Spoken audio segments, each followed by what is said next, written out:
ಅಂಬಾನಿ ನ್ಯೂಸ್ಗೆ ಸ್ವಾಗತ. ಪ್ರತಿದಿನ ನ್ಯೂಸ್ ಅಪ್ಡೇಟ್ಗಾಗಿ ಸಬ್ಸ್ಕ್ರೈಬ್ ಮಾಡಿ. ಅಮಾಯಕ ಕಾರ್ಯಕರ್ತರನ್ನ ಟಾರ್ಗೆಟ್ ಮಾಡಿ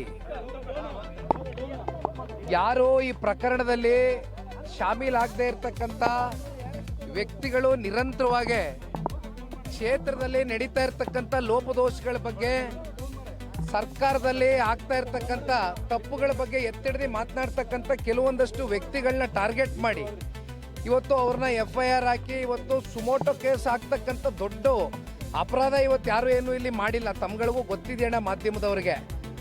ಆದರೆ ಇದು ಟಾರ್ಗೆಟ್ ರಾಜಕಾರಣ ನಡೀತಾ ಇದೆ. ಇದಕ್ಕೆ ಪುಷ್ಟಿ ಕೊಡ್ತಕ್ಕಂಥದ್ದಕ್ಕೆ ಪೊಲೀಸ್ನ ಅಧಿಕಾರಿಗಳು ಕೂಡ ನಾನು ಆಗ್ತಾನೆ ಹೇಳಿದ್ದೀನಿ, ದೇಶದ ಕಾನೂನು ಸಂವಿಧಾನಕ್ಕೆ ಭದ್ರಾಗಿ ಇವತ್ತು ಪೊಲೀಸ್ನ ಅಧಿಕಾರಿಗಳು ವರ್ತನೆ ಮಾಡಬೇಕಾಗಿದೆ. ಆದರೆ ವಿಪರ್ಯಾಸ ಸರ್ಕಾರದ ಕೆಲವೊಂದಷ್ಟು ಜನಪ್ರತಿನಿಧಿಗಳ ಒತ್ತಡಕ್ಕೆ ಮಣಿದು ಇವತ್ತು ಇಂಥ FIRಗಳು ನಡೀತಾ ಇದೆ. ಆದರೆ ಒಂದು, ಇವ್ರು ಯಾರಿಗೂ ಕೂಡ ಇಲ್ಲಿ ಜೈಲಿನ ವಾತಾವರಣ ನೋಡ್ತಕ್ಕಂಥದ್ದಕ್ಕೆ ಯಾರು ಅಂಥ ಸಂಸ್ಕೃತಿಯಿಂದ ಬಂದಿರತಕ್ಕಂಥವ್ರಲ್ಲ, ಅಂಥ ಹಿನ್ನೆಲೆ ಬ್ಯಾಕ್ಗ್ರೌಂಡಿಂದ ಬಂದಿರತಕ್ಕಂಥವ್ರು ಯಾರೂ ಇಲ್ಲ.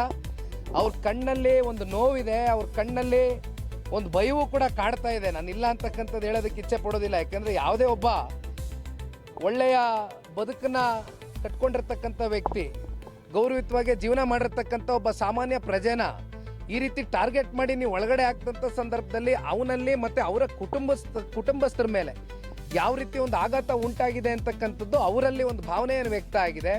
ಹಾಗಾಗಿ ಇವತ್ತು ಅವ್ರಿಗೆ ಭೇಟಿ ಮಾಡಿ ನಮ್ಮ ಶಿಡ್ಲಘಟ್ಟ ರವಿ ಅಣ್ಣವರು, ಈ ಭಾಗದ ಶಾಸಕರು ಮತ್ತು ಮಾಜಿ ಶಾಸಕರಾಗಿರ್ತಕ್ಕಂಥ ಕೃಷ್ಣಾಡೆ ಸಾಹೇಬರು ಸೇರಿ ಅನೇಕ ಜನ ನಾವು ಮುಖಂಡರು ಬಂದು ಅವರಿಗೆ ಧೈರ್ಯವನ್ನು ತುಂಬಿದ್ದೇವೆ. ಅವ್ರ ಮನೆಗಳಿಗೆ ತೆರಳ್ತೇವೆ, ಅವರ ಕುಟುಂಬದ ಸದಸ್ಯರ ಜೊತೆನೂ ಕೂತು ಚರ್ಚೆ ಮಾಡ್ತೇವೆ.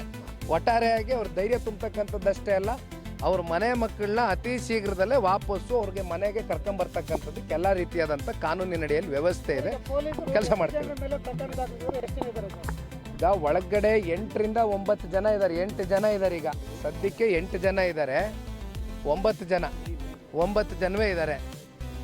ಇನ್ನು ಹೆಚ್ಚು ಕಮ್ಮಿ 150 ಜನರ ಮೇಲೆ FIR ದಾಖಲಾತಿ ಮಾಡಿದ್ದಾರೆ ಅಂತ ಹೇಳ್ತಾರೆ. ಆದರೆ ಒಂದು ನೀವು ಅರ್ಥ ಮಾಡ್ಕೋಬೇಕಾಗಿರ್ತಕ್ಕಂಥದ್ದು, ಪ್ರಚೋದನಾಕಾರಿಯಾದಂಥ ಹೇಳಿಕೆಗಳು ಕೊಟ್ಟು ಈ ರೀತಿ ಪ್ರಚೋದನೆಯನ್ನು ಮಾಡಿ ಉದ್ದೇಶಪೂರ್ವಕವಾಗಿ ಒಳಗಡೆ ಹಾಕ್ಸಿರ್ತಕ್ಕಂಥ ಆ ವ್ಯಕ್ತಿನ ಇಲ್ಲಿವರೆಗೂ ಕೂಡ ಯಾರು ಕೂಡ ಪ್ರಶ್ನೆ ಮಾಡ್ತಾ ಇಲ್ಲ.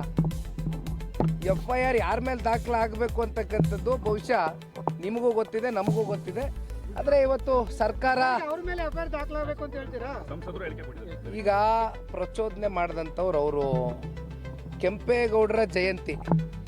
ಕೆಂಪೇಗೌಡರು ನಾಡಿನ ಪ್ರಭುಗಳು. ಅವರು ಯಾವತ್ತೂ ಒಂದು ಜಾತಿ ಜನಾಂಗ ಧರ್ಮಕ್ಕೆ ಸೀಮಿತವಾಗಿ ಬದುಕನ್ನು ಕಟ್ಕೊಡ್ಲಿಲ್ಲ. ಬದಲಾಗಿ ಎಲ್ರಿಗೂ ಕೂಡ ಸರ್ವ ಜನಾಂಗದ ನಾಯಕರಾಗಿ ಕೆಂಪೇಗೌಡರು ನಮ್ಮ ಬೆಂಗಳೂರು ನಗರವನ್ನು ಕಟ್ಟಿದಂಥವ್ರು. ಅಂತ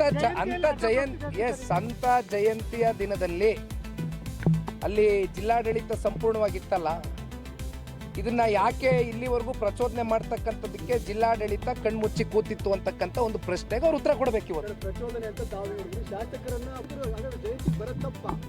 ನೋಡಿ, ನಾನೊಂದು ಮಾತು ಹೇಳ್ತೇನೆ. ಕೆಂಪೇಗೌಡರ ಜಯಂತಿ ಅಂದರೆ ಸರ್ವ ಜನಾಂಗಕ್ಕೂ ಸ್ವಾಗತ ಇರತಕ್ಕಂಥ ಜಯಂತಿ. ಅದು ನಾನು ಈಗ ತಾನೇ ಮಾತಾಡ್ಬೇಕಾದ್ರೆ ಹೇಳಿದ್ದೀನಿ. ನಾನು ಇಲ್ಲಿ ಯಾವ ವ್ಯಕ್ತಿ ಬಗ್ಗೆನೂ ಮಾತಾಡೋದಕ್ಕೆ ಇಷ್ಟಪಡೋದಿಲ್ಲ. ನಾನು ಮಾತಾಡಲ್ಲ, ಯಾವ ಕಾರಣಕ್ಕೂ ಮಾತಾಡಲ್ಲ. ಮಾತನಾಡ್ತಕ್ಕಂಥವ್ರು ಮಾತನಾಡ್ತಾರೆ. ದಯವಿಟ್ಟು ನನಗೆ ಬೇರೆ ಇನ್ನೇನು ವ್ಯಕ್ತಿ ಬಗ್ಗೆ ಕೇಳಬೇಕು.